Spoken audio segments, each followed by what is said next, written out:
الله الذي لا يبلغ مدحته القائلون ولا يحصي نعماءه العادون ولا يعدي حقه المجتهدون الذي ليس لصفته حد محدود ولا نعت موجود ولا وقت معدود ولا أجل ممدود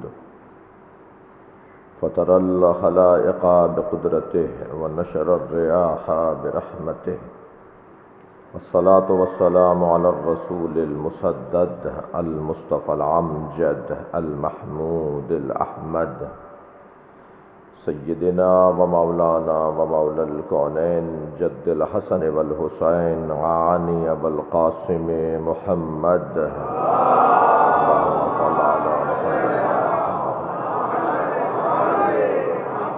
وآله الطيبين الطاهرين المعصومين الذين قال الله إنما يريد الله ليذهب عنكم الرجس أهل البيت ويطهركم تطهيرا اللهم صل على محمد ولعنة الله على أعدائهم أجمعين من يوم عداوتهم إلى قيام يوم الدين أما بعد قال الحكيم في قرآن الكريم بسم الله الرحمن الرحيم والعصر إن الإنسان لفي خسر إلا الذين آمنوا وعملوا الصالحات وتواصوا بالحق وتواصوا بالصبر صلوات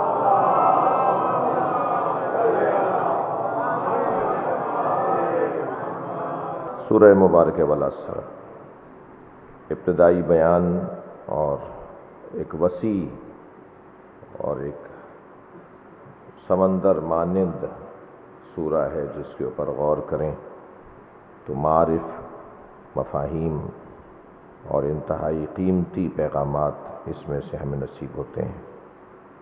والعصر قسم ہے عصر مصطفیٰ کی، قسم ہے عصر عاشور کی، ان الانسان لفی خسر،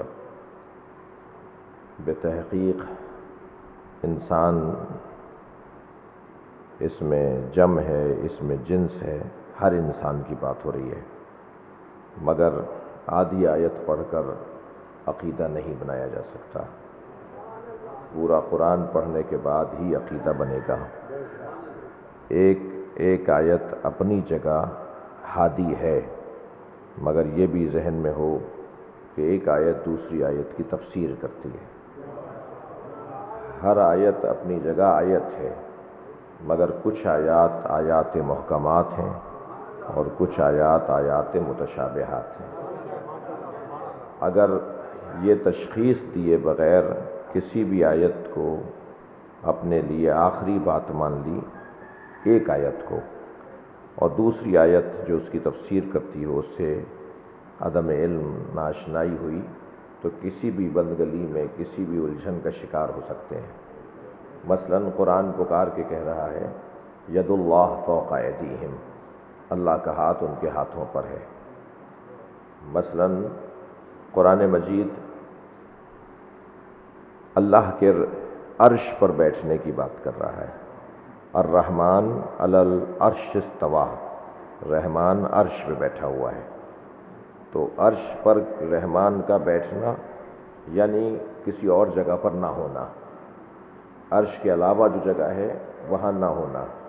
تصور میں جب بھی عرش کا، مثلا ایک مثال کے طور پہ ابتدائی بیان ہے، عرش کا تصور ہمارے ذہن میں آئے گا، عرش کے بارے میں غور کریں گے تو ایک خاص مقام ہے، خاص جگہ ہے۔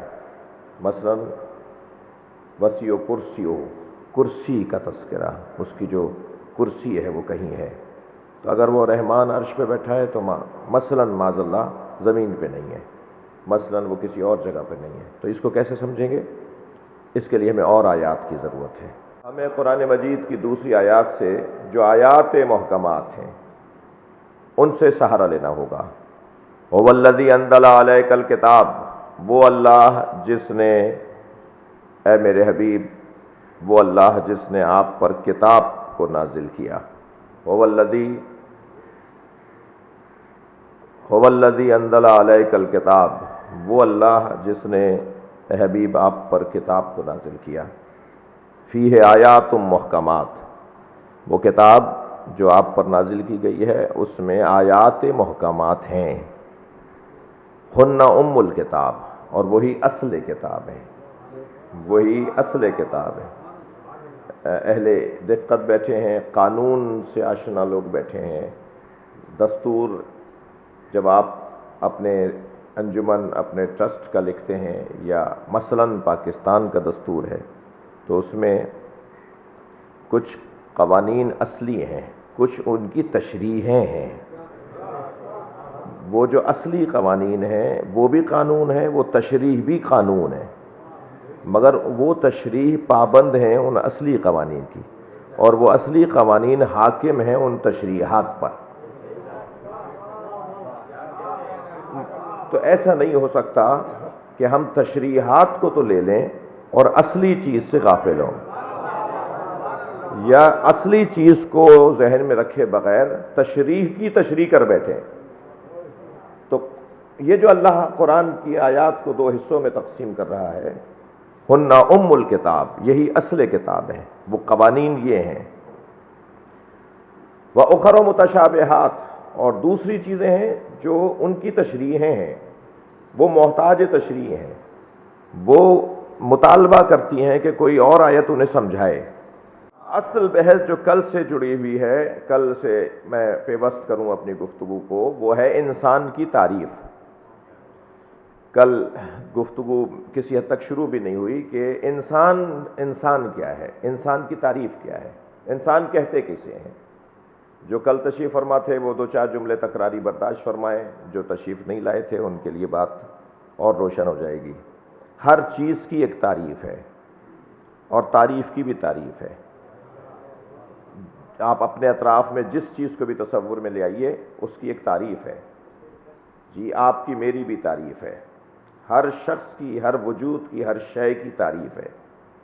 تعریف کی تعریف اہل منطق نے یہ کی ہے کہ جامع الافراد ہونا چاہیے تعریف کو، اور مانع الاغیار ہونا چاہیے، یعنی اس کے جو غیر ہیں وہ اس جملے میں نہ آئیں، اور اس کے جتنے افراد ہیں وہ اس جملے میں سمائیں۔ مثلاً اگر اس مائک کی تعریف میں کہہ دیا جائے کہ لوہے کا ایک، مثال کے طور پہ لوہے کی راڈ، تو یہ تعریف نہیں ہے۔ مثلاً اگر اس مائک کے لیے کہہ دیا جائے کہ بجلی کے تاروں کا مجموعہ، مثلاً، تو یہ تعریف نہیں ہے اس کی۔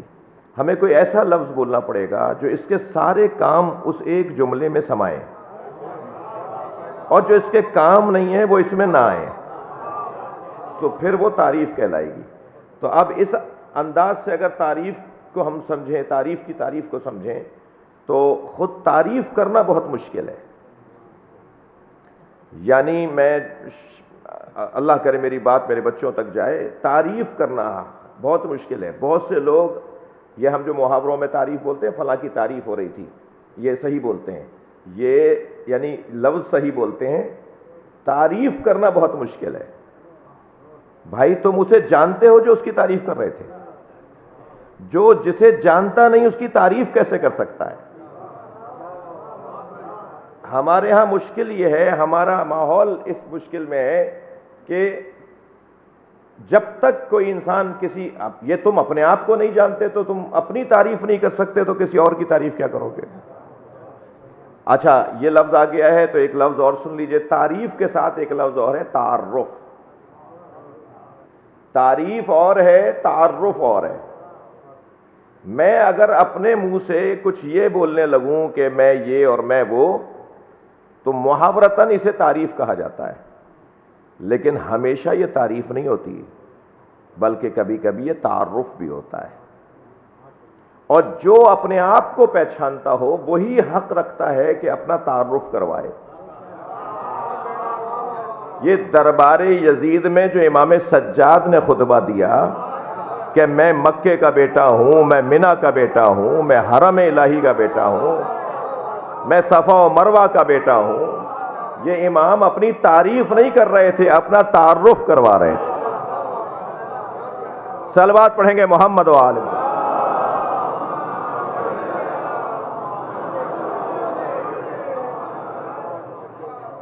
خود انسان کی تعریف کیا ہے؟ انسان کسے کہتے ہیں؟ انسان کی منطق والوں نے تعریف علیحدہ کی ہے، فلسفے والوں نے تعریف علیحدہ کی ہے، حیاتیات والوں نے تعریف علیحدہ کی ہے جی، اور خود انسان نے اپنی تعریف کچھ اور کی ہے، مگر تعریف انسان کی وہ کرے گا جس نے اسے بنایا ہے۔ ساری تعریفیں اپنی طرف اپنی جگہ، مگر اس کی تعریف کرے گا وہ کہ جس نے اس کو خلق کیا ہے۔ انسان کیا ہے؟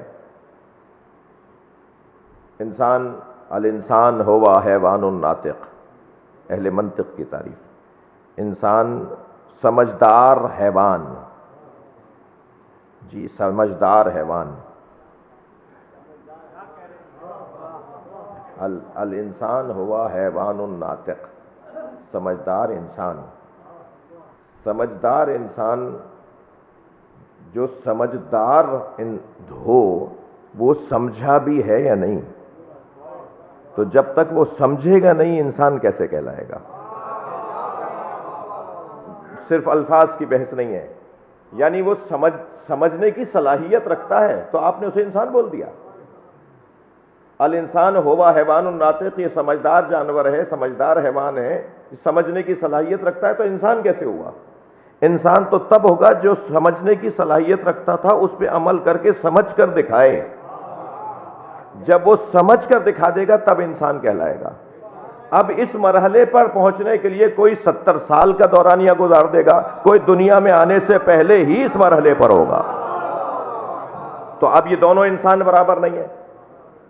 ایک تو وہ کہ جس نے ریاضتیں اٹھائیں، ایک وقت گزارا، اور اس کے بعد وہ جو سمجھداری کی اس کے اندر صلاحیت تھی اس کے مطابق اس نے اپنے آپ کو ڈھال لیا، اپنے آپ کو بنا لیا، تو وہ انسان کہلایا۔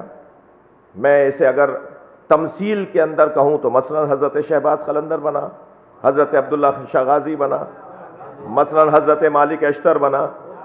یہ وہ بڑے طویل فہرست بنے گی کہ جنہوں نے محنت کر کے یہ ثابت کیا کہ وہ انسان ہیں، مگر ان تمام تر محنتوں کے بعد وہ انسان کہلائیں گے، انسان اکمل نہیں کہلائیں گے۔ انسان اکمل وہ ہے جو ابھی دنیا میں آیا نہیں ہے کہ اسی کمال پر ہے جس کمال پر بہت سے لوگ دنیا میں آنے کے بعد بھی نہیں پہنچیں گے۔ پھر میں اپنی بات کو مضبوط کروں، اسی آیہ کریمہ میں جو سورہ دہر کی آیت ہے جسے کل پڑھنے کی کوشش کر رہا تھا، یعنی چاہتا تھا لیکن نہیں پڑھ سکا، ارشاد ہو رہا ہے هل اتی علی الانسان حین من الدہر لم یکن شیئا مذکورا۔ کیا انسان پر کوئی ایسا هل اتی علی الانسان حین من الدہر، کیا انسان پر ایسا وقت نہیں آیا جب وہ قابل ذکر نہیں تھا؟ ایک ترجمہ۔ دوسرا ترجمہ، کیا انسان پر کوئی ایسا وقت آیا جو وہ قابل ذکر نہیں تھا؟ بھائی لہجہ بدلیے ترجمہ بدلے گا۔ کیا انسان پر ایسا کوئی وقت آیا جب وہ قابل ذکر نہیں تھا؟ نہیں، دو طرح کے انسان ہیں۔ اچھا، اسی آیہ کریمہ میں دوسری آیت جو اس کے بعد والی آیت ہے اس میں اللہ ارشاد فرما رہا ہے انا خلقنا الانسان من نطفۃ امشاج فنبتلیہ، ہم نے انسان کو ایک کنکناتے ہوئے پانی سے خلق کیا۔ وہ پہلے والے کے لیے بھی انسان کہا ہے اللہ نے، یہ دوسرے والے کے لیے بھی انسان کہا ہے۔ پہلے والے کے لیے کہا کیا انسان پر کوئی ایسا وقت آیا کہ وہ قابل ذکر نہیں تھا؟ کوئی وقت تھا ہی نہیں جو قابل ذکر ہوتا، یعنی وقت ہی ہم نے خلق نہیں کیا تھا، ہم نے وقت ہی خلق نہیں کیا تھا اور انسان تھا، تو وقت ہی نہیں آیا ایسا کوئی جو قابل ذکر ہو۔ یعنی وہ قابل ذکر کیسے ہوتا جب وقت ہی نہیں تھا؟ کوئی تھا ہی نہیں جو ذکر کرتا۔ یعنی مراد پہلے والے انسان کی وہ ہے کہ جو دہر کے خلق ہونے سے پہلے خلق ہوا ہے۔ اور دوسرا انسان وہ ہے کہ جسے اللہ نے دہر کے خلق کرنے کے بعد خلق کیا ہے، یعنی زمانہ خلق پہلے ہوا پھر انسان خلق ہوا۔ ایک انسان وہ ہے جو زمانہ خلق ہونے سے پہلے خلق ہوا۔ یہ کوئی نئی بات نہیں ہے، سورہ مبارکہ رحمان کے آغاز میں اللہ نے یہی ارشاد فرمایا، الرحمن علم القرآن خلق الانسان علمہ البیان۔ رحمان وہ ہے جس نے قرآن کی تعلیم دی ہے اور پھر انسان کو خلق کیا ہے اور پھر بیان کی صلاحیت دی ہے۔ یہ کون سا انسان ہے جو بعد میں خلق ہو رہا ہے، قرآن پہلے پڑھ رہا ہے؟ یعنی خلق ہونے سے پہلے وہ قرآن جانتا تھا۔ بھائی سرکار دو جہاں کی بات تو بات ہی محمدی ہے۔ میں امام حسین کے لیے اگر امام حسن کا یہ جملہ آپ کو ہدیہ کر دوں جو امام نے فرمایا، کانا یقرأ الوحی قبل ان یخلق، میرے بھائی حسین نے قرآن نازل ہونے سے پہلے قرآن پڑھ لیا تھا۔ ابھی قرآن نازل نہیں ہوا ہے کہ یہ قرآن جانتے تھے۔ تو اس عالم مادہ سے پہلے، اس عالم مادہ سے پہلے کوئی اور بھی تو عالم ہے، کیونکہ ہم اس کے علاوہ نہیں جانتے، لہذا ہم اس کی تعریف اپنے دور کے حساب سے کر رہے ہیں۔ تو اب انسان دو طرح کے ہو گئے، ایک انسان وہ کہ جو انسانوں کی خلقت سے پہلے، دہر کی خلقت سے پہلے، زمانے کی خلقت سے پہلے موجود ہیں، اور کچھ وہ ہیں کہ جو زمانے کی خلقت کے بعد ہیں۔ مخلوق وہ بھی ہیں، مخلوق یہ بھی ہیں، مگر ان دونوں کے مخلوق ہونے میں فرق یہ ہے کہ یہ بہت محنت کریں گے تو انسان کامل کہلائیں گے اور وہ انسان اکمل کہلائیں گے۔ یعنی حضرت مالک اشتر انسان کامل ہیں اور مولا علی انسان اکمل ہیں۔ انسان کے بارے میں غور کرتے ہوئے، انسان کو کبھی اللہ نے بنی آدم کہا ہے، انسان کو کبھی اللہ نے بشر کہا ہے، انسان کو کبھی اللہ نے انسان کہا ہے، پھر اس کی کیفیات کو بھی بیان کیا ہے، پھر اس کے مراحل تخلیق کو بھی بیان کیا ہے۔ خود انسان شناسی میں فرشتے بھی عاجز نظر آئے ہیں، تبھی انہوں نے کہا کہ تو اسے بنا رہا ہے کہ جو من یفسد فیہا ویسفک الدماء، جو زمین پر فساد پھیلائے گا اور خون بہائے گا۔ نحن نسبح بحمدک ونقدس لک، خود انہی دونوں جملوں میں فرشتوں نے دو طرح کے انسان بیان کیے ہیں۔ خود فرشتے بھی دو طرح کے انسان بیان کریں، ایک وہ انسان جو خون بہائے گا، فساد پھیلائے گا، خون بہائے گا، اور ایک وہ انسان جو تسبیح و تقدیس کرتا ہے، کیونکہ خود کہہ رہے ہیں نا کہ ہم کافی ہیں، اس کا مطلب ہے کہ انسان کو یہ مانتے ہیں کہ انسان بھی یہ کرتا ہے، ہم کافی ہیں، اس کام کے لیے بنا رہا ہے۔ تو انسان خود فرشتوں کی نگاہ میں بھی دو طرح کے ہیں، خون بہانے والا بھی اور تسبیح و تقدیس کرنے والا بھی۔ تو کہہ رہے ہیں اگر تسبیح و تقدیس کے لیے بنا رہا ہے، یعنی یہ کرتا ہے نا، یہ کام انسان کا یہ کام ہے، تبھی وہ یہ اس گنجائش کو رکھ کر بول رہے ہیں۔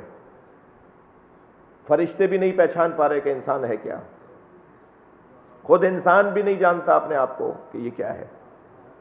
تامرون بالبر وتنسون انفسکم، تم دوسروں کے لیے تو باتیں کرتے ہو اور اپنے آپ کو بھلا دیتے ہو، تو یہ نہیں جانتا نا اپنے آپ کو۔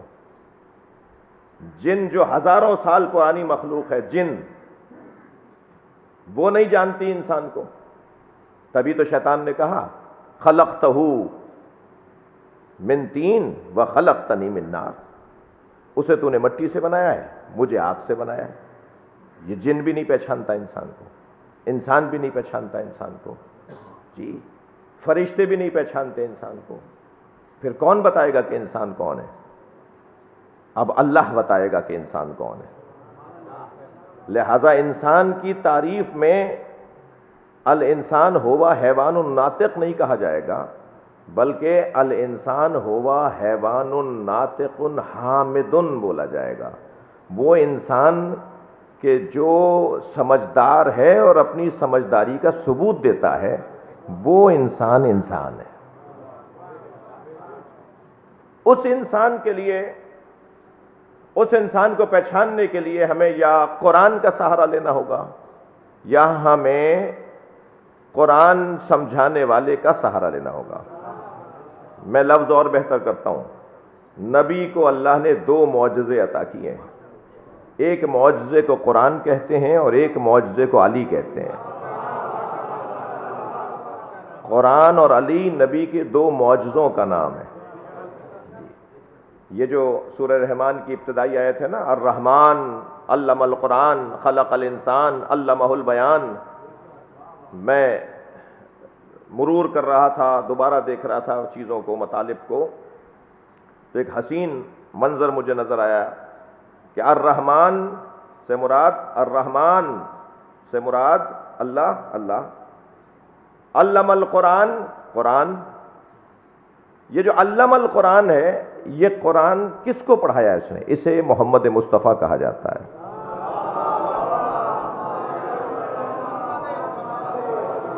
خلق الانسان، اس انسان سے مراد سرکار 2 جہاں کی ذات کو کہا جاتا ہے، اور علمہ البیان سے مراد علی ہے،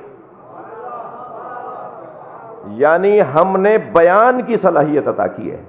علی کہتے ہی اسے ہیں جس کا خاموش رہنا بھی بیان ہو، جس کا بولنا بھی بیان ہو۔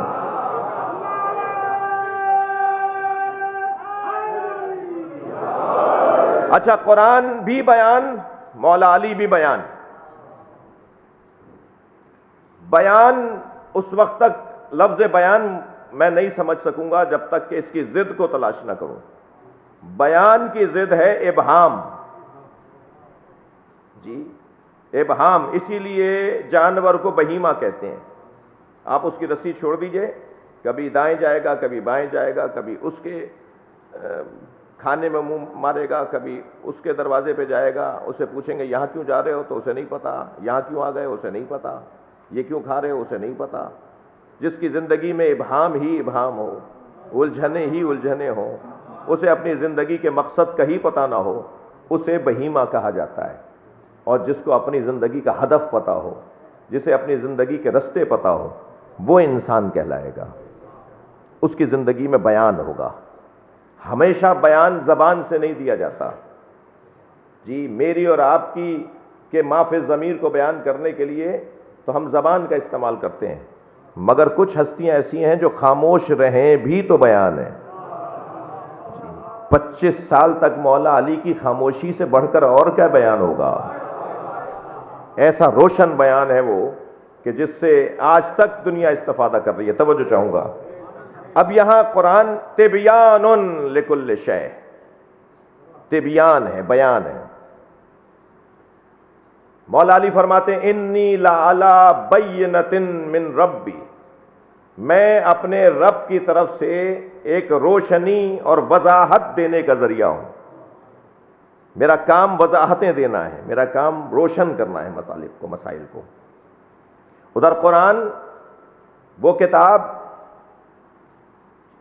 لا رطب ولا یابس الا فی کتاب مبین، ادھر مولا کائنات کے لیے وَكُلَّ شَيْءٍ أَحْصَيْنَاهُ فِي إِمَامٍ مُبِينٍ، یعنی کتاب مبین قرآن، امام مبین علی۔ کتاب خدا کا کام بھی روشنی اور وضاحت پھیلانا ہے، اور امام کا کام، مولا علی کا کام بھی روشنی اور وضاحت پھیلانا ہے۔ جی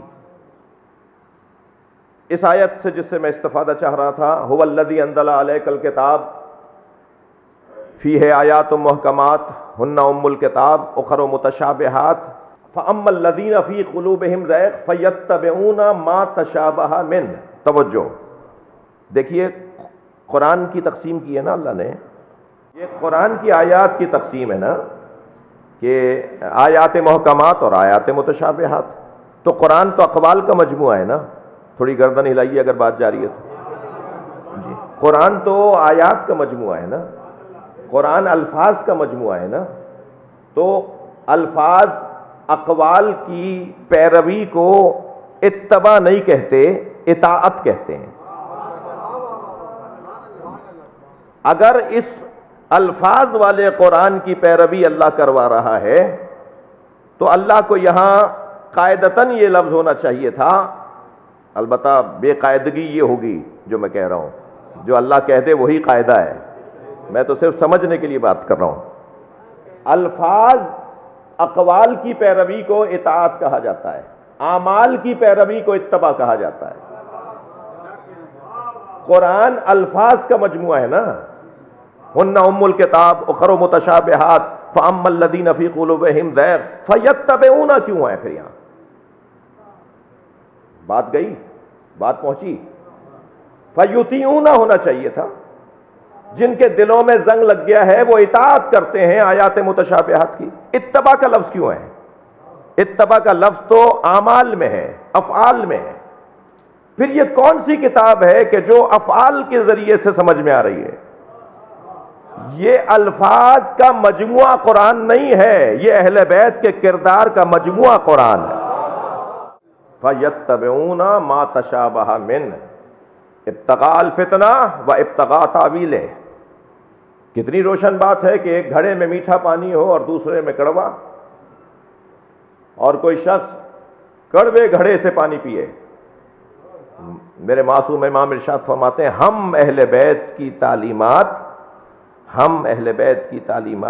اس زفاف، زلال اور میٹھے پانی کی طرح ہے جس کو پینے کے بعد انسان کی روح بھی صحت یاب ہوتی ہے اور انسان کا کردار بھی روشن ہو جاتا ہے۔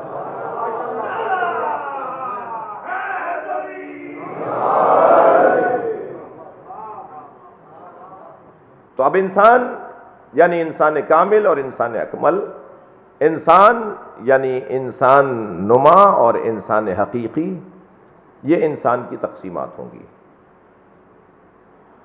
اب ممکن ہے کہ ان تقسیمات میں اور ان تعریفات میں کوئی کس درجے پر ہو اور کوئی کس درجے پر ہو، تو جب کوئی کس درجے پر ہے اور کوئی کس درجے پہ، تو اس کا مطلب ہے سب انسان برابر نہیں ہے۔ یعنی نتیجہ اب تک کی گفتگو کا یہ آئے گا۔ آپ نے دیکھا ہوگا کہ جب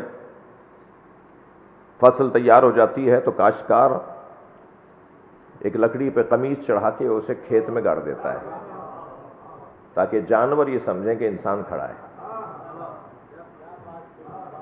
وہ انسان نہیں ہوتا، لیکن کوئی نہ کوئی اسے انسان سمجھ رہا ہوتا ہے۔ مولا علی فرماتے ہیں صورت الانسان وقلب الحیوان ذالک میت الاحیاء، مولا علی کے جملے۔ ان کی صورتیں انسانوں کی طرح ہیں مگر ان کے دل جانوروں کے ہیں، یہ زندوں میں مردہ ہیں۔ مولا فرما رہے ہیں میتیں دو طرح کی ہوتی ہیں، کچھ افقی میتیں ہیں، افق یہاں سے وہاں کا افق، کچھ افقی میتیں ہیں، لیٹی ہوئی میتیں، کچھ عمودی میتیں ہیں، عمود کہتے ہیں ستون کو۔ مولا فرما رہے ہیں کہ کچھ افقی میتیں ہیں، کچھ عمودی میتیں ہیں، کچھ تو لیٹے ہوئے جنازے ہیں، کچھ چلتے پھرتے جنازے ہیں۔ ہر چلتا پھرتا زندہ نہیں ہوتا، جس کا ضمیر مر چکا ہو وہ مردہ ہے، جس کا احساس مر چکا ہو وہ مردہ ہے۔ یہ ساری گفتگو عزیزان گرامی اس ایک نقطے کے گرد ہے کہ انسان کو پہچاننے کی ضرورت ہے۔ انتہائی ناشناختہ مخلوق ہے، مگر الحمدللہ ثم الحمدللہ ہم جس دروازے پر بیٹھے ہیں وہ انسان اکمل کا دروازہ ہے۔ یہ بات پہلے کہہ چکا ہوں کہ اگر 2 گھنٹے تک ہم کسی گلاب بیچنے والے کے دکے پہ بیٹھیں تو 6 گھنٹے تک ہمارے اندر سے گلاب کی خوشبو آتی ہے۔ جو 70 سال سے حسین مولا کے دروازے پہ آ رہا ہو وہ اور انسانوں میں بہتر انسان نظر آتا ہے۔ کربلا والے ہمیں بہتر انسان بنانے کا دستور، بہتر انسان بننے کا دستور عطا کرتے ہیں۔ آ کر بیٹھ گئے، شوق سے بیٹھے ہیں، باوضو ہو کر بیٹھے ہیں، قربتاً اللہ بیٹھے ہیں، طہارت قلب و طہارت بدن کے ساتھ بیٹھے ہیں۔ فرش بھی وہ ہے جس پہ فرشتے اترتے ہیں۔ لہذا جب آ ہی گئے ہیں تو اسی لیے تو آئے ہیں۔ ہر شخص مختلف ہے، جتنا بڑا مجمع ہے مختلف، سب مختلف انسان بیٹھے ہیں، کوئی کسی جیسا نہیں ہے۔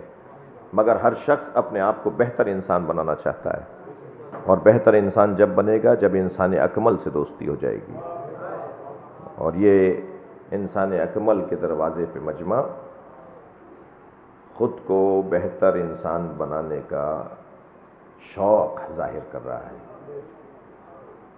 یہ بات بھی قابل تعریف ہے حسینیوں کی کہ مسلمانوں کے درمیان سب سے اچھی تصویر عزاداروں کی ہے۔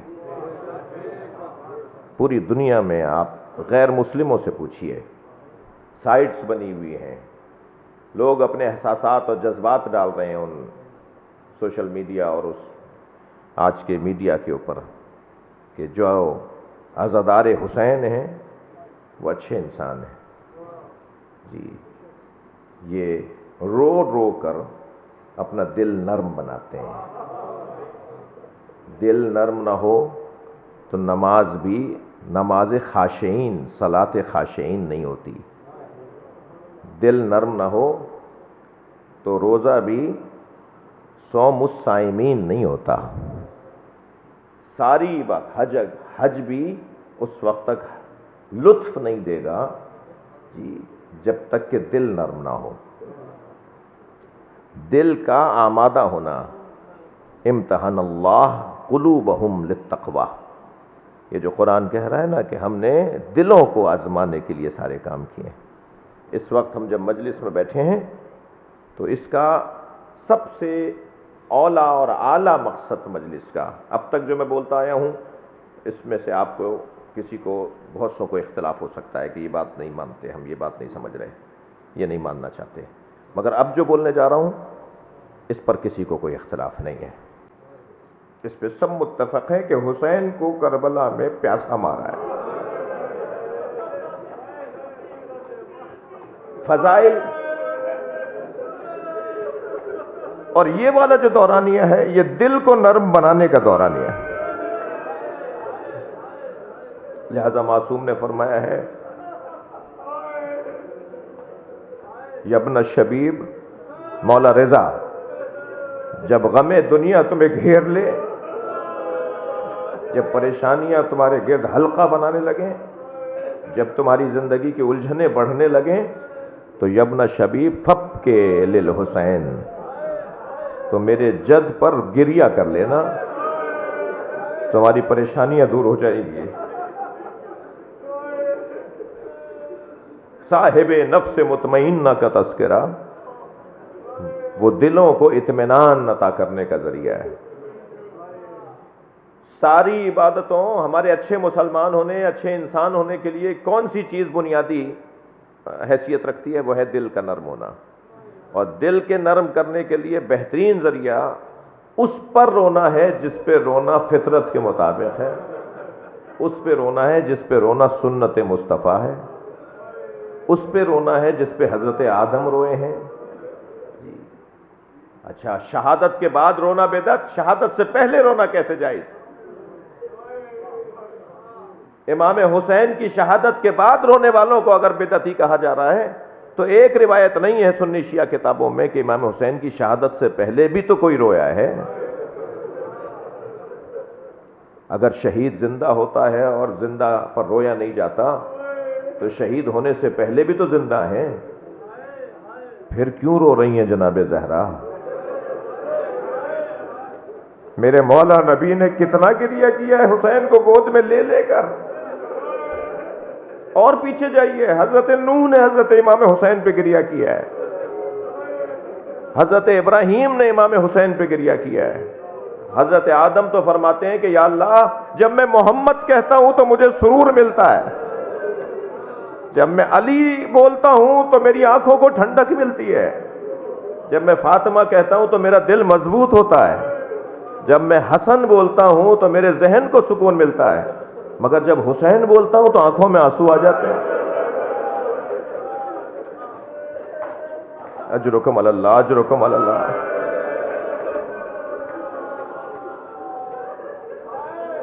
یا اللہ یہ کیا نام ہے؟ یہ حسین کون ہے؟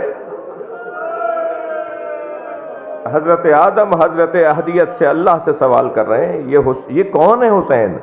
جس کا نام لینے سے میری آنکھوں میں آنسو آ جاتے. ہر نبی کو اللہ نے کربلا سے گزارا ہے، یا جن نبیوں کے نام آئے ہیں ان میں حضرت آدم، حضرت نوح، حضرت ابراہیم، حضرت موسیٰ، ان نبیوں کو اللہ نے کربلا سے گزارا ہے. میں نام میں تردد کا شکار ہوں کسی ایک نبی کے لیے تو یہاں تک ہے کہ ان کا رستہ کوئی اور تھا، مگر ایک مسافر ملتا ہے جو اصرار کرتا ہے کہ میرے ہاں قیام کریں، اس رستے پہ آ جائیں. انہیں وہاں جانا نہیں تھا، وہ اس کی وجہ سے اس رستے پر آئے ہیں اور کربلا سے گزر ہوا ہے، اور کربلا میں ان کی سواری گر گئی. وہ جو گرے تو ان کی پیشانی ایک پتھر پہ جا کے لگی، ان کی پیشانی سے خون نکلنے لگا. تو کہا یا اللہ کیا میں نے کوئی خطا کی ہے؟ کہا نہیں، تم نے کوئی خطا نہیں کی، ہم نے تمہارا خون حسین کے خون کے ساتھ ملا دیا.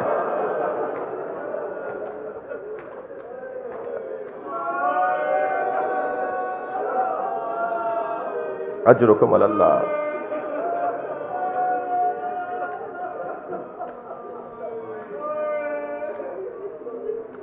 مجھ سے پہلے یہ بچہ ابھی پڑھ رہا تھا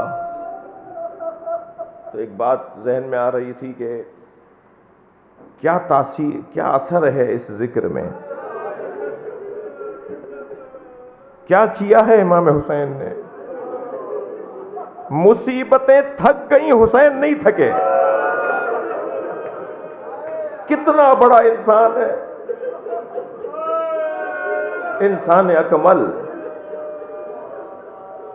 ہر قسم کا ظلم کر لیا مگر حوصلہ دیدنی ہے، ہمت دیدنی ہے.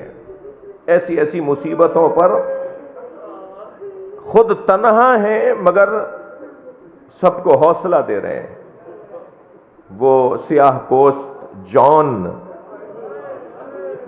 جو یہ کہہ رہا تھا کہ میرے بدن سے بدبو آتی ہے، میرا رنگ سیاہ ہے، امام نے انہیں گلے لگایا، فرمایا جان جاؤ اللہ کی راہ میں اپنی قربانی دو. 12 محرم کو جب امام سجاد اعجاز امامت سے جنازے دفنانے آئے تو بنی اسد کے جوان کہتے ہیں کہ لاشوں میں ایک لاشا ایسا تھا جس سے ایسی خوشبو آ رہی تھی جو خوشبو آج تک ہم نے سونگھی نہیں. تو ہم نے جا کر امام سجاد سے کہا کہ ایک لاشے سے ایسی خوشبو ہے جو خوشبو ہم نے کبھی نہیں سونگھی. تو کہا وہ جون کا لاشا ہوگا. امام سجاد نے فرمایا وہ جون کا لاشا ہوگا، اس لیے کہ میرے بابا نے ان کو دعا دی تھی. اجرکم علی اللہ. کیا سجایا ہے کربلا کو، کیسا سجایا ہے. امام حسین کا حوصلہ، امام حسین کا انداز. جب کبھی کسی کا حوصلہ بال برابر بھی واقعات تو ہیں تو اسے بڑھ کر حوصلہ دیتے تھے.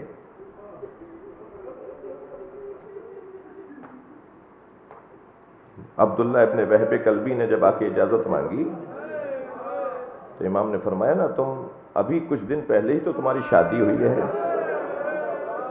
ہم اپنے محاوراتی زبان میں کہیں ابھی تو تمہاری دلہن کے ہاتھوں سے رنگ حنا بھی نہیں گیا ہوگا. تو کہا مولا وہی تو مجھے کہتی ہے کہ اب خیمے میں نہ آنا.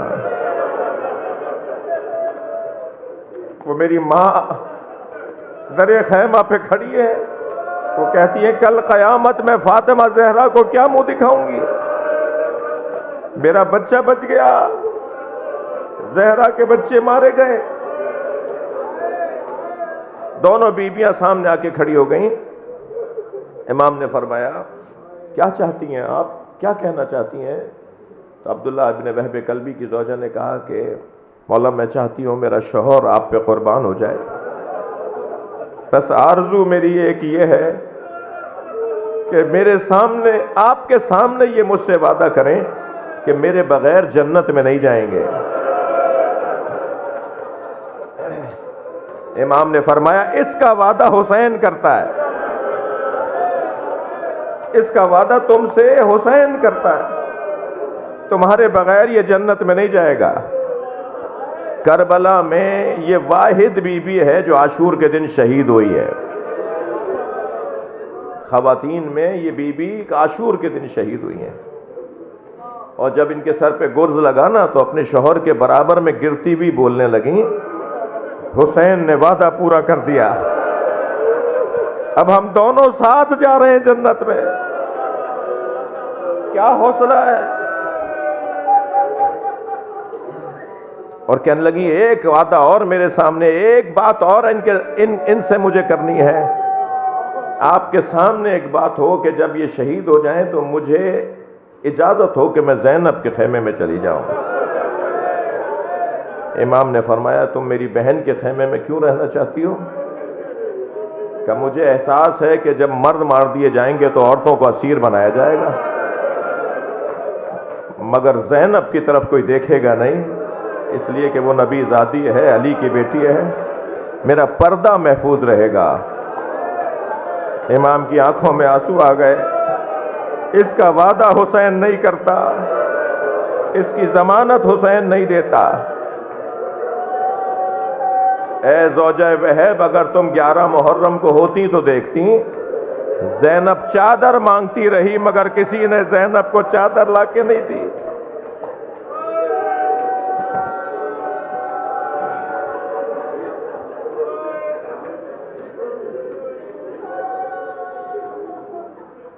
کربلا خوب سجائی حسین نے. کربلا کے پہلے ستارے کو مسلم ابن عقیل کہا جاتا ہے. اللہ آپ کو کسی غم میں نہ رلائے. آج 4 محرم ہے. اس عزاخانے کی روایت ہے کہ اس عزاخانے میں آج کے دن جناب مسلم اور ان کے بچوں کا ذکر ہوتا ہے. کیا حکمت تھی کہ اپنے ساتھ بچوں کو لے کے گئے ہیں. کیا پیغام دینا مطلب تھا. حضرت مسلم ابن عقیل کوفہ میں، حسین مولا نے مکہ چھوڑا ہے اور ایک وادی میں خیمے نصب کیے گئے ہیں. حضرت خیمے میں تشریف فرما ہے کہ ادھر مسلم کو اسیر بنا لیا گیا. مسلم جن کے ہاتھ پر امام حسین کے لیے 18,000 لوگوں نے بیعت کی تھی، وہ کوفے کی گلیوں میں تنہا نظر آ رہا ہے. اب کوئی مسلم کو اپنے گھر لے جانے کو بھی تیار نہیں ہے. اور آخر حضرت مسلم کو جب اسیر بنا کر دارالامارہ میں لایا گیا، عبید اللہ ابن زیاد تخت پہ بیٹھا ہے، حضرت مسلم کو اسیر کر کے لائے ہیں. وہاں بیٹھے ہوئے لوگوں میں سے کسی کی آواز آئی مسلم تم نے امیر کو سلام نہیں کیا. اب دیکھیے 1400 سال کے بعد مسلم ابن عقیل علیہ السلام کا ایک جملہ کتنا حوصلہ دیتا ہے. ظالموں کے سامنے بات کرنے کا حوصلہ، مظلوموں کو حوصلہ دیتا ہے یہ جملہ. کسی سے ڈرو نہیں، دبو نہیں، کسی ظالم کے سامنے جھکو نہیں. 1400 سال بعد بھی آج یہ جملہ عزاخانوں میں فریم کروا کے لگوانے کے قابل ہے. جب کسی نے کہا نا تم نے امیر کو سلام نہیں کیا، تو بے ساختہ ایک علی کے بھتیجے نے، علی کے داماد نے، مولا عباس کے بہن کے شوہر نے، مولا حسین کے بھائی نے، معتمد نے، سفیر نے ایک جملہ کہا مالی الامیر سوى الحسین. حسین کے علاوہ میرا کوئی امیر نہیں ہے.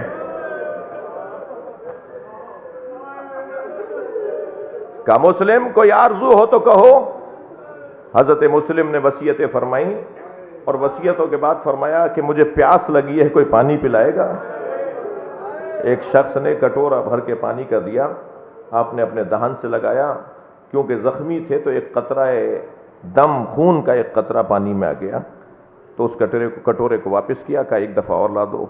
وہ دوبارہ لایا، پھر خون کا قطرہ آ گیا، پھر واپس کیا. تیسری مرتبہ جب واپس کیا نا تو یہ کہہ کر پھر نہیں مانگا کہ حسین مجھے پیاسا شہید دیکھنا چاہتا.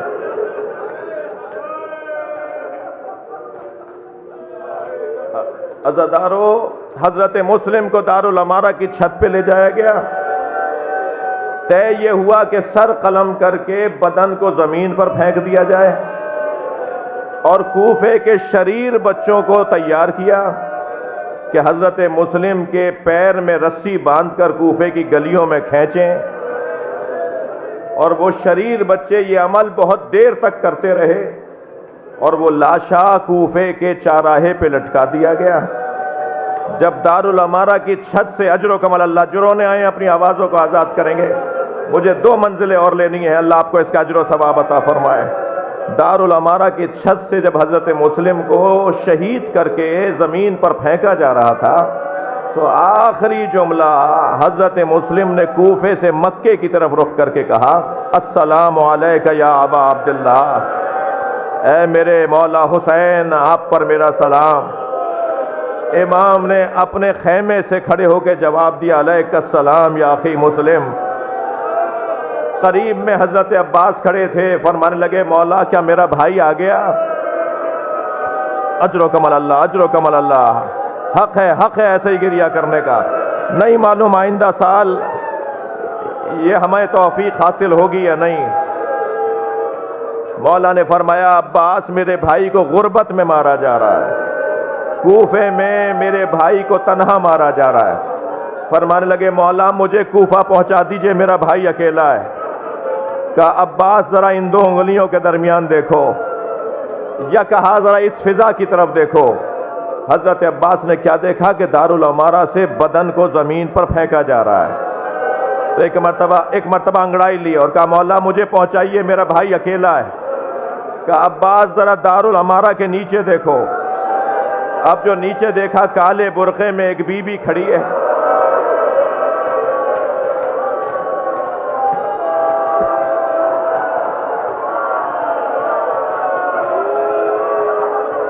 عزادارو، بہت گریہ ہو گیا۔ اللہ آپ کو آج اس مجلس سے سرخ روح اور بامراد لوٹائے، مگر میں چاہتا ہوں ذرا کچھ دیر اور میرا ساتھ دیجئے۔ میں یہ تحریر بھی اپنے ساتھ لے کر آیا ہوں۔ حضرت مسلم کے ساتھ 2 بچے بھی آئے تھے نا، ان 2 بچوں کی ماں لاہور میں سو رہی ہیں۔ یہ حرم امام رضا نے تحریر دی ہے، تصدیق کی ہے۔ حرم مولا رضا نے مشہد سے یہ تصدیق نامہ میرے پاس ہے، یہ حرم امام رضا نے تصدیق کی ہے کہ یہ مسلم کی زوجہ ہے۔ میں کراچی والوں سے خاص طور پر ہاتھ جوڑ کے کہوں گا کہ لاہور جاتے ہیں جائیں، مگر ان 2 بچوں کی ماں کو ضرور سلام کرنے جائے۔ جب وہ کوفے سے گزرنے لگی نا، تو کوفے کے چوک پر حضرت مسلم کی لاش لٹکی ہوئی تھی، تو فرمانے لگی، میرا اونٹ ذرا اس لاشے کے قریب لے جاؤ۔ کتنا مشکل ہوا ہوگا وہاں تک جانا۔ قریب جا کے کہنے لگی، تمہارا لاشا تو نظر آ گیا، میرے والی میرے بچوں کا پتہ بتاؤ، میرا محمد کہاں رہ گیا، میرا ابراہیم کہاں چلا گیا۔ الا لعنت اللہ علی قوم الظالمین۔